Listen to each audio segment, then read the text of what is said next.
জাহান্নাম থেকে কি বের হওয়া যাবে? কারণ জাহান্নামটা কি দিয়ে সাজানো? আগুন। আগুন দিয়ে সাজানো, সাধারণ আগুন নয়। 3000 বছর জ্বালানো। কয় হাজার? আল্লাহ রাব্বুল আলামিন ফেরেশতাদেরকে বললেন জাহান্নামের আগুনকে জ্বালাও। 1000 বছর জ্বালানো হলো। আল্লাহ পাক বলেন আর 1000 বছর জ্বালাও। আর 1000 জ্বালানো হলো। দ্বিতীয় 1000 জ্বালানোর পরে আগুনের রং হলো দুধের মতো সাদা। প্রথম 1000 জ্বালানোর পরে আগুনের রং হলো লাল টকটকা। আর 1000 বছর জ্বালানো হলো। 3000 বছর জ্বালানোর পরে জাহান্নামের আগুনের রংটা হলো আমাবস্যার মতো কালো। আল্লাহ রাব্বুল আলামিন 1000 বছর আগে আমাদেরকে বলেছেন ইন্নামাস সাবিলু আলাল্লাযিনা ইয়াজলিমুনান নাস। মানুষ হয়ে কেউ যদি মানুষের পরে জুলুম করো, কিয়ামতের ময়দানে আমি আল্লাহ বাদী হয়ে তোমাদের বিরুদ্ধে মামলা দেব। কার কথা? আল্লাহ পাকের কথা। মানুষ হয়ে যদি মানুষের পরে জুলুম করো। বন্ধুরা আমার, খুব মনোযোগ দিয়ে কথাগুলো শুনবেন। জুলুম কিন্তু শুধু এক প্রকার না, বহু বছর এটা অনেক রকমের জুলুম হয়। আমার ভাইজান, সন্তানগুলো মা বাবার পরে জুলুম করে, মা বাবা সন্তানের পরে জুলুম করে। ইমাম অনেক সময় মুসল্লিদের উপরে জুলুম করে, মুসল্লিরা ইমামের পরে জুলুম করে। দেখা গেল নেতা জনগণের পরে জুলুম করে, জনগণ নেতার পরে জুলুম করে। আবার বর্ণনায় আসছে মানুষ হয়েও আল্লাহর সাথে জুলুম করে। আছে না না? তিয়ারাটা দেখে মিশরের মেয়েরা আপেল কাটতে পারে নাই, হাতের আঙ্গুল কেটে ফেলেছিল। বলুন তো সেই নবীর নাম কি?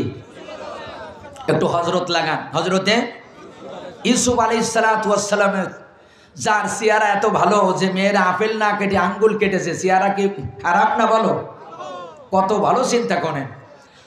তো হযরতে আয়েশা সিদ্দিকা রাদিয়াল্লাহু তাআলা আনহা সেই মেয়েদেরকে বলেছিলেন, শোনো, তোমরা যারা আঙ্গুল কেটেছিলে, আপেল কাটতে পারো নাই, ওইখানে যদি ইউসুফ নবী না থেকে আমার স্বামী আখেরি জামানার নবী জনাবে মুহাম্মদুর রাসূলুল্লাহ সাল্লাল্লাহু আলাইহি ওয়াসাল্লাম থাকতো, আঙ্গুল না বরং কলিজাটা কেটে ফেলতে। সুবহানাল্লাহ বলবেন না? তাহলে বোঝা গেল ইউসুফ নবীর চেহারা দেখে যারা আঙ্গুল কেটেছে, নবীর চেহারা দেখলে কলিজা কেটে ফেলতো। তাহলে ইউসুফ নবীর চেয়ে আপনার আমার নবীর চেহারাটা কি ভালো না খারাপ? চিন্তা করেন কত ভালো। আরেকটা বর্ণনায় আসছে হযরতে জাবের রাদিয়াল্লাহু আনহু বলেছিলেন, পূর্ণিমা চাঁদ আর নবীজির চেহারা নিয়ে আমি তুলনা করে এক সময় চাঁদ হেরে গেছে, আমি নবীর চেহারাটাকে 1 নম্বরে প্রাধান্য দিয়ে বললাম যে আসমানের চাঁদের চেয়ে নবীজির চেহারাটা বেশি সুন্দর। জোরে কোন সুবহানাল্লাহ। মুসলমান বন্ধুরা আমার,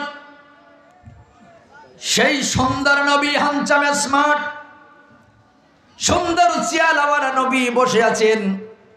হযরতে আবু বকর সিদ্দিক রাদিয়াল্লাহু তাআলা আনহু নবীজির কাছে জিজ্ঞাসা করেছিলেন, ইয়া রাসূলুল্লাহ, সেই সুন্দর চেহারাটা তো আর দেখা যায় না, আপনার চুল পাকা, দাড়ি পাকা, কেমন যেন বৃদ্ধ বৃদ্ধ মানুষের মতো লাগে, কারণটা তো বুঝি নাই। নবীজি সেদিন বলেছিলেন, আবু বকর, আসলে আমি বৃদ্ধ এমনি হই নাই, এই কোরআনের 5টা সূরা আমার অল্প বয়সে বৃদ্ধ বানায় ফেলেছে। একবার জোরে বলা যাবে কি আল্লাহু আকবার? কয়টা সূরার কথা বললেন? 5টা। নবীজি বললেন, আবু বকর, 5খানা সূরা আমার টেনশনে ফালায়া অল্প বয়সে চুল দাড়ি পাকায় আমার বৃদ্ধ করেছিল। 1 নম্বর হলো সূরা হুদ, 2 নম্বর সূরাতুল ওয়াকিয়া, 3 নম্বর হলো সূরাতুল মুরসালাত, 4র্থ নম্বর হলো সূরাতুত তাকবীর, আর একটা সূরার নাম ছিল সূরাতুন নাবা। কটা হলো? এই 5খানা সূরা আমার টেনশনে চুল দাড়ি পাকায় ফেলেছে। আমার মুসলমান ভাইয়েরা, যে সূরা নাবা নবীজির চুল দাড়ি পাকায় দিল, সেই নাবা দিয়া প্রায় সময় ফজরের নামাজ পড়ি, আমাদের কোনোদিন টেনশন হয় না। যে সূরা হুদ নবীজির বৃদ্ধ বানায় দিল, এই সূরা আমরা রমজান মাসে খতম করি, আমাদের কোনোদিন টেনশন হয় না। সেই ওয়াকিয়া, সেই মুরসালাত, সেই তাকবীর আমরা তো জীবনে পড়লাম, হাফেজ হলাম, সিনার মধ্যে রাখলাম, আমাদের কোনোদিন টেনশন হলো না। আর আল্লাহর নবীর টেনশনে অল্প বয়সে চুল দাড়ি পেকে গেল। আপনারা বলেন তো, নিশ্চয়ই এই সূরার ভিতরে কিছু আছে না? না, জোরে বলেন আছে না? সব বর্ণনা করতে গেলে তো সময় আমার বন্ধু একবারে শেষ হয়ে যাবে। আসুন আমরা 2-1টা কথা শুনি যে সূরাগুলোর ভিতর থেকে। আমার বন্ধুগণ, যেমন ধরুন সূরাতুল নাবা, এর ভিতরে আল্লাহ রাব্বুল আলামিন একটি আয়াতে বলেছেন, ইন্না জাহান্নামা কানাত মিরসাদা, জাহান্নামটাকে আল্লাহ গোপন ফাঁদ বলেছেন। কি ফাঁদ? কথা বলেন, কথা বলেন। গোপন ফাঁদ। এ কি কোনো মোল্লা নাম দিয়েছে না আল্লাহ? আল্লাহ। আমার ভাইজান, দুনিয়াতে কত গোপন ফাঁদ আছে। মাছ ধরার গোপন ফাঁদ, পশু পাখি ধরার গোপন ফাঁদ, জীব জন্তু ধরার গোপন ফাঁদ, আবার মানুষ ধরার একটা গোপন ফাঁদ আছে। নাম কি? আয়না ঘর। জোরে বলেন। মানুষ ধরার এক গোপন ফাঁদ আছে, নাম হলো আয়না ঘর। দেখা গেল সেই আয়না ঘর থেকে মানুষেরা বের হতে পেরেছে, পাখিগুলো বের হয়, জীবজন্তুগুলো বের হয়। কিন্তু আপনারা বলেন তো, আল্লাহর গোপন ফাঁদ জাহান্নাম থেকে কি বের হওয়া যাবে? কারণ জাহান্নামটা কি দিয়ে সাজানো? আগুন। আগুন দিয়ে সাজানো, সাধারণ আগুন নয়। 3000 বছর জ্বালানো। কয় হাজার? আল্লাহ রাব্বুল আলামিন ফেরেশতাদেরকে বললেন, জাহান্নামের আগুনকে জ্বালাও। 1000 বছর জ্বালানো হলো। আল্লাহ পাক বলেন, 1000 বছর জ্বালাও। 1000 জ্বালানো হলো। দ্বিতীয় 1000 জ্বালানোর পরে আগুনের রং হলো দুধের মতো সাদা। প্রথম 1000 জ্বালানোর পরে আগুনের রং হলো লাল টকটকা। আর 1000 বছর জ্বালানো হলো। 3000 বছর জ্বালানোর পরে জাহান্নামের আগুনের রংটা হলো আমাবস্যার মতো কালো। তাহলে আপনারা বলেন তো, আল্লাহর গোপন ফাঁদ, আল্লাহ যেটাকে গোপন ফাঁদ বলেছে, ওই গোপন ফাঁদের আগুনের রংটা কেমন হবে? আমাবস্যার মতো কালো। 1 কিলোমিটার থেকে কারো ঘরে যদি আগুন লাগে দেখা যায়, কিন্তু জাহান্নামের আগুন যদি কালো হয়, ওটা কি দেখা যাবে? না। নবীজি হাদিসের মধ্যে বলেছেন, আমার সাহাবীরা শুনে নাও, দুনিয়াতে যে আগুন তোমরা দেখেছো, জাহান্নামের 70 ভাগের 1 ভাগ। কত ভাগ? যে আগুনটা বাংলা বাজারকে একবারে শেষ করে ফেলেছে, নিউ মার্কেটটাকে একবারে ছাই করে দিয়েছে, যে আগুনে আমেরিকার ক্যালিফোর্নিয়ায় এমন কোনো দমকল বাহিনী নাই যে সেটা নেভাতে পারতেছে, সেই আগুন জাহান্নামের আগুনের কত ভাগের 1 ভাগ? 70 ভাগের 1 ভাগ। এবার আপনারা বলবেন, হুজুর এই আগুন কারা ভোগ করবে? আল্লাহ রাব্বুল আলামিন ডেকে বললেন, লা ইয়াযুকুনা ফিহা বারদাও ওয়ালা শারাবা ইল্লা হামিমা ওয়া গাসসাকা। আল্লাহু আকবার। তাদেরকে ঠান্ডা বাতাস দেওয়া হবে না, ঠান্ডা বাতাস থাকবে না তাদের জন্য। আমার লা ইয়াযুকুনা ফিহা বারদাও ওয়ালা শারাবা, কোনো বাতাস থাকবে না, পানি থাকবে না। সেখানে থাকবে কি? ইল্লা হামিমা ওয়া গাসসাকা, ফুটন্ত গরম পানি, পুষ রক্ত, এগুলা তাদের খেতে দেওয়া হবে। কেন? কারণ দুনিয়াতে বহুত খাইছো, আল্লাহ যেটাকে হালাল করেছিল সেটাও খাইছো, আবার যেটাকে আল্লাহ হারাম করেছিল সেটাকেও খাইছো। কিছু মানুষ আছে যারা হালালটা খায়, হারামের কাছে যায় না। আর কিছু মানুষ আছে দেখবেন হালাল ডেকে হারামের দিকে বেশি ছোটে। কথা বলো ঠিক কিনা? কিছু মানুষ মসজিদ মাদ্রাসার বাজেট খাইছে, কারোর বয়স্ক ভাতার টাকা খাইছে, বিধবা ভাতার টাকা খাইছে, করোনার সময় চাউলের বস্তা খাইছে, তেলের বোতলগুলো তার ঘরের তলায় রেখে যে কিছুদিন পরে রমজান মাসে খাবে। কথা ঠিক কিনা? তারপরে দেখেন কবরস্থানের বাজেট সেটাও খাইছে। আল্লাহর বান্দা বাথরুমের বাজেটটাও ছাড়ে না। কিসের বাজেট? বাথরুমের একটা বাজেট আছে, সেটাও আল্লাহর বান্দা খেয়ে ফেলেছে। সামনের কাতারে নামাজ পড়ে, নিজের জান্নাতি দাবি করে, আবার বাথরুমের বাজেটও খায়। আমার মুসলমান ভাইরা, এদের এখন মনে পড়ে না কখন খাইছে। আমরা একটু মাঝে মাঝে মনে করে দেই, দুনিয়াতে এমন খাওয়া তুমি খাইছো, শয়তানের গোলামি করে, শয়তানের দাসত্ব করে, শয়তানের রাজত্ব কায়েম করে। সালমান এফ রহমানের দিকে তাকায়, এমন খাওয়া খাইছে যে এখন পালানোর সময় নিজের দাড়িগুলো পর্যন্ত কাটা লাগে। কত বড় দরবেশ! আমার বন্ধুগণ, টুপি কোনো সময় মাথার থেকে খুলতো না, মাশাআল্লাহ পাঞ্জাবিও থাকতো। আর এখন এমন ভয়, সেই দাড়ি কেটে, সেই পাঞ্জাবি খুলে, সেই টুপি খুলে। আমার বন্ধুগণ, এখন যখন কোটে তোলা হয়, মানুষেরা রাগ করে 2-1 কাজ ছাড়িয়ে দিয়ে ওর টাঙিয়ে ছিঁড়ে ফেলবো, না পারে বাড়ির থেকে পচা ডিমগুলো এনে ওদের মাথায় মারে। জয় বলেন কথা ঠিক কিনা? এক সময় যাদের ফুলের মালা দিয়ে সম্বর্ধনা দেওয়া হতো, এখন পচা ডিমগুলো মারা হয় কেন? ওরা জানে যে এমন খাওয়া খাইছিস এখন তোর বমি হবে, এই জন্য আমরা তোদেরকে মানে কি একটু সাবধান করে, মানে তখন তো দিতে পারি নাই, এখন দিচ্ছি। মনে পড়ে না, অনেকের মনে পড়ে না, আমরা মনে করি দেই। আপনাদের কষ্ট হবে? মুসলমান ভাইজানেরা আমার আছেন এই সূরার, আমি সবার কাছে অনুরোধ করলাম, সূরা নবাব বিশ্বনবীর এমন টেনশনে ফালিয়েছে, চুলদাড়ি পাকায় ফেলেছে অল্প বয়সে। অনুরোধ করলাম এই সূরা 40 নাম্বার আয়াতে কারিমা পড়ার জন্য। কত নাম্বার পড়া লাগবে? 40 নাম্বার আয়াতে কারিমাটা পড়বেন। আল্লাহ রাব্বুল আলামিন ডেকে বললেন, ইন্না আনজারনাকুম আযাবান করিবা ইয়াওমা ইয়াযুরুল মার'উ মা قدمت يداه ويقول الكافر يا ليتني كنت ترابا। জোরে কোন আল্লাহু আকবার। আল্লাহ পাক বলে তোমাদের নিকটবর্তী এটি আযাবের কথা স্মরণ করে দিলাম। এই দুটি হাত ও কিয়ামতের ময়দানে আমাদের বিরুদ্ধে কথা বলবে, আমাদের কাছে থাকবে কিন্তু আমাদের হবে না, সব প্রকাশ করে দিবে। ওয়ায়াকুলুল কাফিরু ইয়া লাইতানি কুনতু তুরাবা, কাফের বেঈমানগুলো আফসোস করবে আমরা যদি মাটি হতে পারতাম। এবার তাফসীরের মধ্যে গবেষণা শুরু করে দিলাম যে এরা মাটি হতে চায় কেন, এর কারণটা কি। সমস্ত মুফাসসিরিনে কিরাম একটা কথা বলেছেন, একমত হয়েছেন যে কিয়ামতের ময়দানে আল্লাহ পাক মানুষের বিচার করার আগে হিংস্র জীবজন্তুর বিচারটা আগে করে নিবেন। খুব মনোযোগ দেন, মানুষের বিচার আগে হবে না হিংস্র প্রাণীর আগে হবে? সব প্রাণীর না, সব প্রাণীর বিচার আল্লাহ করবে না। তাফসীরের মধ্যে আছে হিংস্র প্রাণী যেগুলা, এগুলোর বিচার আল্লাহ মানুষের আগে করবে। আল্লাহ রাব্বুল আলামিন একটা শিং ভাঙা গরুকে ডেকে বলবেন, শিং ভাঙা গরু, আজকে তোরে কথা বলার সুযোগ করে দিলাম, জবান খুলে খুলে বল, শিং ভাঙা করার কারণে কোন গরুটা তোর গায়ে গোতা মেরেছিল। ওই গরু জবান খুলে বলবে আল্লাহ কোনো অপরাধ করি নাই, আমার শিং ছিল না, এই জন্য ওই গরুটা আমারে গোতা মেরেছে, সকালে একবার বিকালে একবার।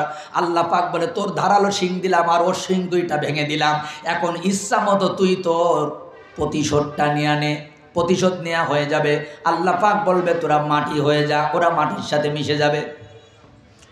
আল্লাহ রাব্বুল আলামিন এমনি ভাবে ছাগলকে বলবেন, এমনি ভাবে হিংস্র প্রাণী বাঘ ভাল্লুক হাতি ঘোড়া যা আছে সবাইকে বলবেন, অন্যায়ভাবে কে কাকে আঘাত করেছিল তার বিচারগুলো আগে নেওয়া হবে। এবার আল্লাহ পাক বলবে মাটি হয়ে যা, ওরা মাটি হয়ে যাবে। এই দৃশ্য দেখার পরে কাফের বেঈমানগুলো বলবে ওয়ায়াকুলুল কাফিরু ইয়া লাইতানি কুনতু তুরাবা। আল্লাহু আকবার।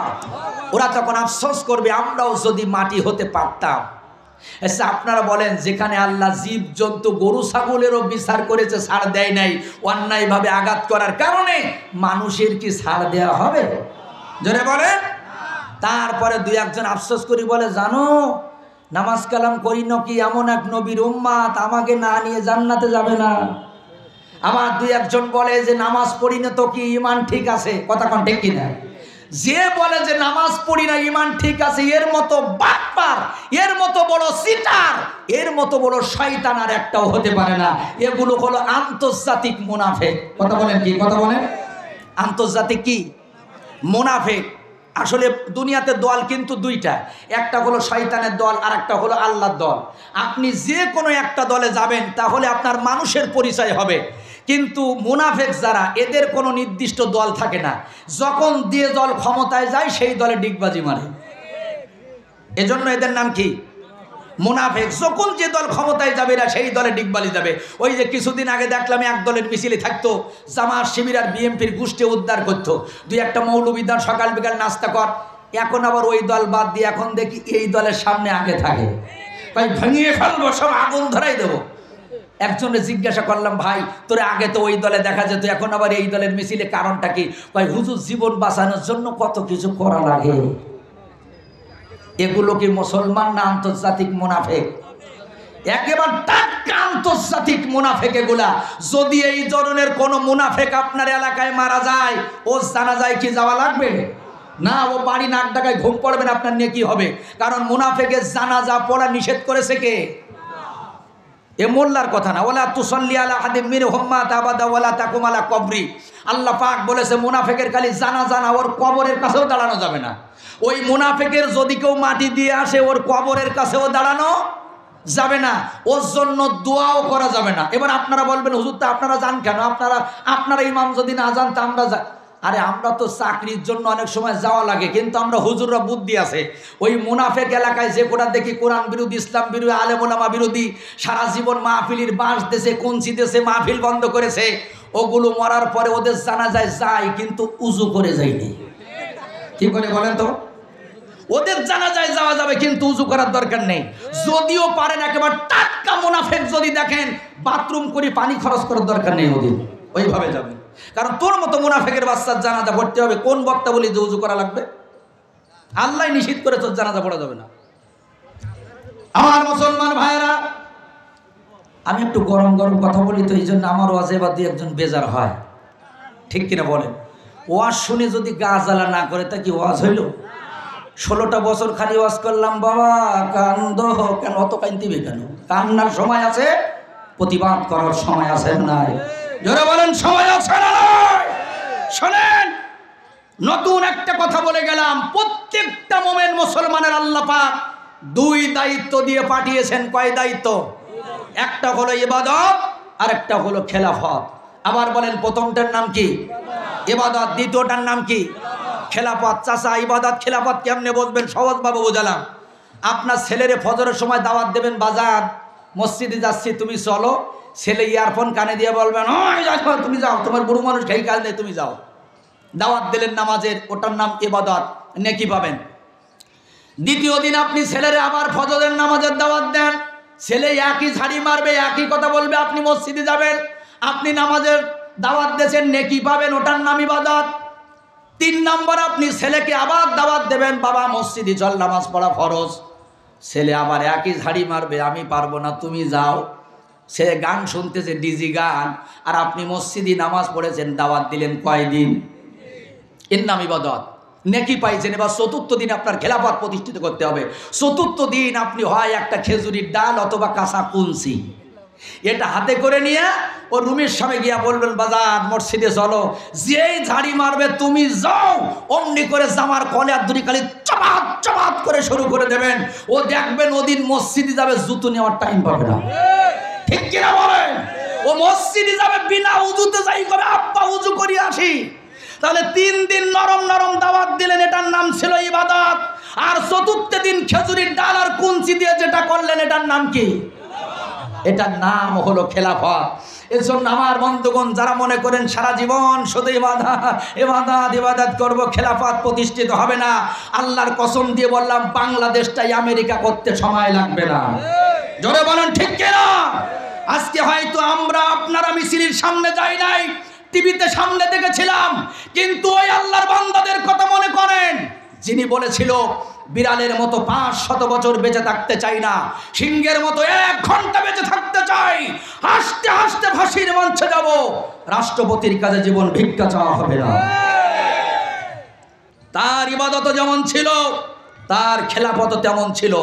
তিনি বলেছেন, আমাদের মৌলবাদী বলো না, কারণ মৌলবাদী মানে মূলবাদী, তোমরা হলো আগাবাদী, আমরা থাকি মূলে, তোমরা আগায়।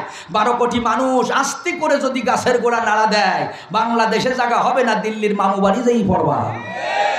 আমার বন্ধুগণ, সেই বান্দার কথা খাঁটি হলো যে ইবাদত যিনি প্রতিষ্ঠিত করার জন্য, খেলাফত প্রতিষ্ঠিত করার জন্য আন্দোলন করেছিলেন।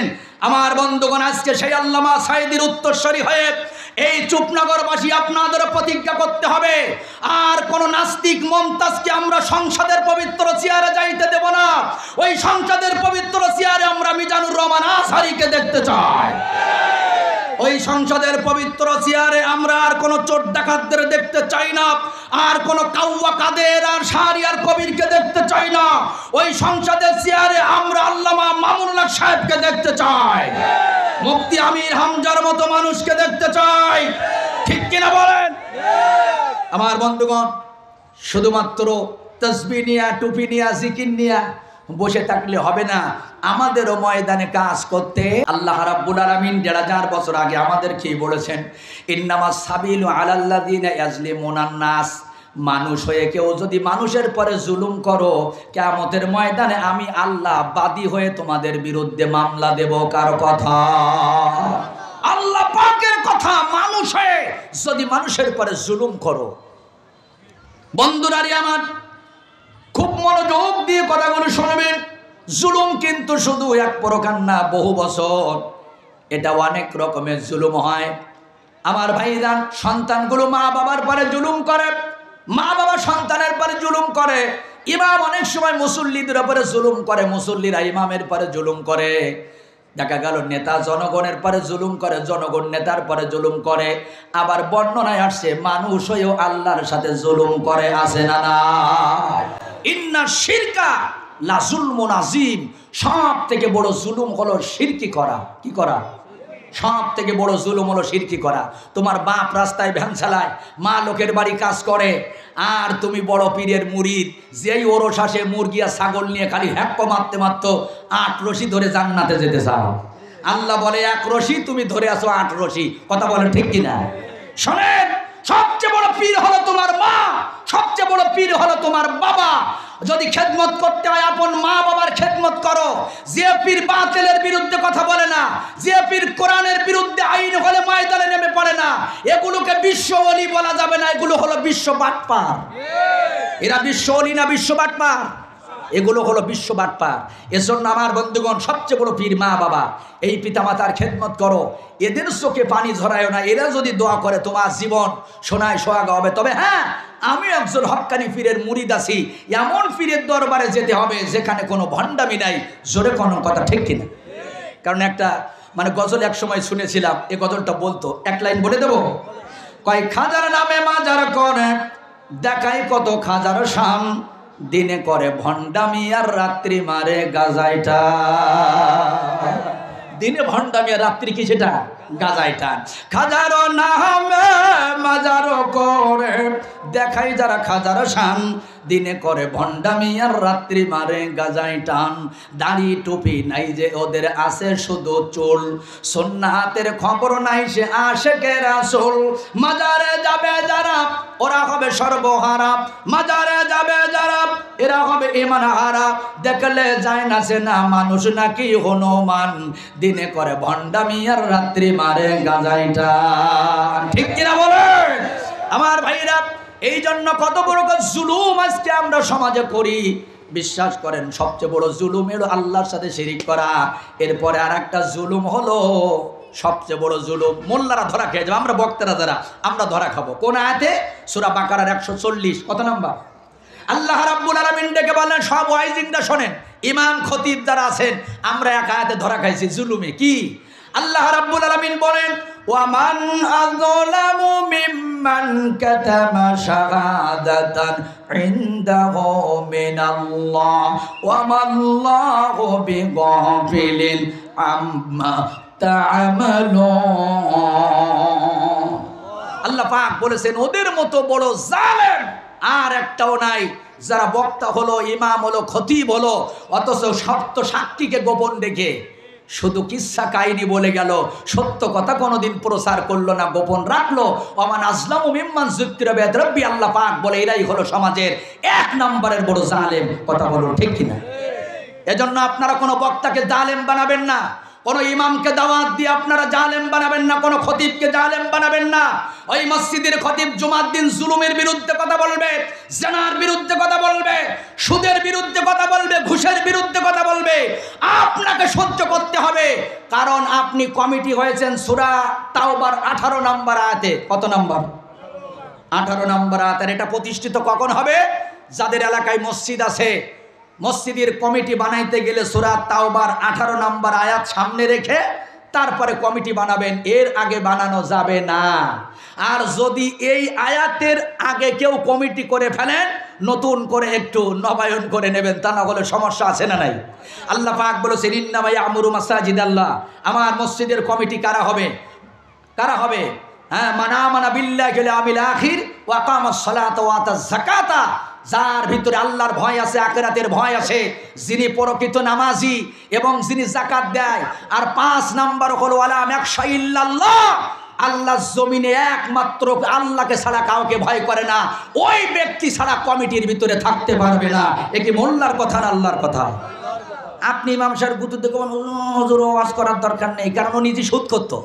হুজুর যদি সুদির ওয়াজ করে কয় হুজুরও করান, কারণ 1300 টাকা সুদ খায়। হুজুর যদি যে জুম্মায় জিনার ওয়াজ করে ওর গায়ে লাগে, পরে জুম্মা কয় হুজুর ওয়াজ করবেন না, কারণ ও হালাল স্ত্রী রেখে উত্তর পাড়ায় তাফালিং করে। এই জন্য এই জাতীয় ওয়াজ যখন ওর গায়ে লাগে তখন দেখবেন হুজুরির কানে কানে ফুসফুস করে। ময়দানেও তাই কোনো মাহফিলে আমরা যখন যাই, আমাদের ওয়াজ শুনে যাদের গা জ্বালা করে কানে আসি ভাই হুজুর রাজনীতি বন্ধ করে দেন, কথা বলো ঠিক কিনা? এজন্য আমার বন্ধুগণ, আমাদেরকে এই প্রতিজ্ঞা করতে হবে, বাংলার জমিনে আর কোনোদিন কেউ যদি বলে যে কোরআনের মাহফিলের অনুমতি লাগবে, আমার মনে হয় 5ই আগস্টের মতো ওইটাকে বাংলাদেশ থেকে বিদায় করা লাগবে। যারা বলে ঠিক কিনা? আল্লাহর জমিনে আল্লাহর কোরআনের কথা বলতে কোনো বাধা নাই, কষ্ট হবে। আর একটা সূরা সূরাতুত তাকবীর, কোন সূরা? নবীজির চুল দাড়ি পাকাইছে, মনে আছে তো? আল্লাহ রাব্বুল আলামিন বললেন ইযা শামসু কুবিরাত ওয়া ইযান নুজুমু কাদারাত ওয়া ইযাল জিবালু সাইয়ারাত ওয়া ইযাল ইশারু উত্তিলাত ওয়া ইযাল উহুশু হুশিরাত ওয়া ইযাল বিহারু সুজ্জিরাত। জোরে কোন আল্লাহু আকবার। যেদিন কিয়ামত কায়েম হবে, খুব মনোযোগ দেন, সময় কম, সেদিন মানুষেরা 6টা নিদর্শন দেখতে পাবে। কয়টা? 1 নম্বর হলো ইযা শামসু কুবিরাত, সূর্যের কাছ থেকে আলো কেড়ে নেওয়া হবে। ওই যে নুজুমুন কাদারাত, তারকাগুলো ঝরঝর করে পড়তে থাকবে। ওইজাল জিবালু সুজ্জিরাত, পাহাড়গুলো তুলার মতো উঠতে থাকবে। ওইজাল ইশারু উত্তিলাত, 10 মাসের উটনির কথা মনে থাকবে না। ওইজাল উহুশু হুশিরাত, জঙ্গলের প্রাণীগুলোকে আল্লাহ একত্রিত করবেন। ওইজাল বিহারু সুজ্জিরাত, আর সমুদ্রের ভিতরে আল্লাহ দাও দাও করে আগুন জ্বালা দিবে। পেট্রোল লাগবে না, কেরাসিন লাগবে না, সমুদ্রে আগুন জ্বালাবেন কে? আমার মুসলমান ভাইরা, আল্লাহ পাক বলে ওইজাল মাউদাতু সুইলাত, জীবন্ত মেয়েগুলোকে আমি উঠাবো যাদের কবর দেওয়া হয়েছিল। বিআইজি জাম্বিন কুতিলা, ওদের কাছে জিজ্ঞাসা করা হবে, এ মেয়েরা কোন কারণে তোর বাপ মা তোকে জীবন্ত কবর দিয়েছিল আমাকে বল। ওই ছোট্ট বাচ্চাটার জবান খুলে যাবে, ওই বাচ্চাটা দেখে বলবে আল্লাহ একটা মাত্র অপরাধ, আমি মেয়ে হয়ে কেন দুনিয়াতে আসলাম। আমার বাবার প্রথম সন্তান মেয়ে, বাবা তাতে খুশি। দ্বিতীয় সন্তান যখন মেয়ে, বাবা আর হাসে না, খুশি না। তৃতীয় সন্তান যখন মেয়ে, আমার বাবা আর সহ্য করতে পারে না। চতুর্থ সন্তান যখন আমি পেটে এসেছি, আমার 5-6 মাস বয়স, আমার মা বাবা যোগাযোগ করে হাসপাতালে নিয়ে আবাসন করে আমাকে দুনিয়ার মুখটা দেখতে দেয় না, আমার নষ্ট করে মেরে ফেলেছে। ওই আয়ামে জাহিলিয়াতের কত সন্তানকে জীবন্ত কবর দেয়া হলো, ওই বাবাদেরকে কিয়ামতের ময়দানে ডেকে বলা হবে না। সেদিন ওই মেয়েটাকে বলবে বিআইজি জাম্বিন কুতিলাত, আল্লাহ গায় ওর কাছে জিজ্ঞাসা করব, তুই বল যে বাবা তোরে নিজে হাতে জীবন্ত কবর দিয়েছিল কি কারণে দিয়েছিল। ওই মেয়েটা তখন তার জবান দিয়া বলে দেবে।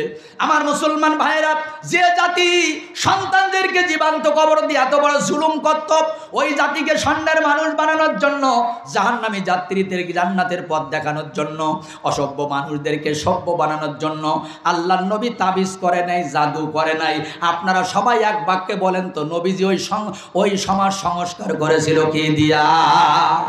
আর জোরে বলেন কি দিয়া? এ কোরআন দিয়া সংস্কার করেছিল, তাতে কিঞ্চিত পরিমাণও সন্দেহ নাই। এজন্য শোষণের হাত থেকে যদি বাঁচতে চাই, অত্যাচার জুলুমের হাত থেকে যদি বাঁচতে হয়, আমাদেরকে এই কোরআনের কাছে যেতে হবে, কোরআনের আইনি বাস্তবায়ন করতে হবে। ও মুসলমান, এই জন্য আপনারা বলেন তো, কোরআনের আল্লাহ সব দিছে, একটা জিনিস দেয় নাই, সে কি? জবান। জোরে বলেন কি? কোরআনের আল্লাহ সব দিয়েছে, কোরআনের সব আছে, কিন্তু জবান নেই।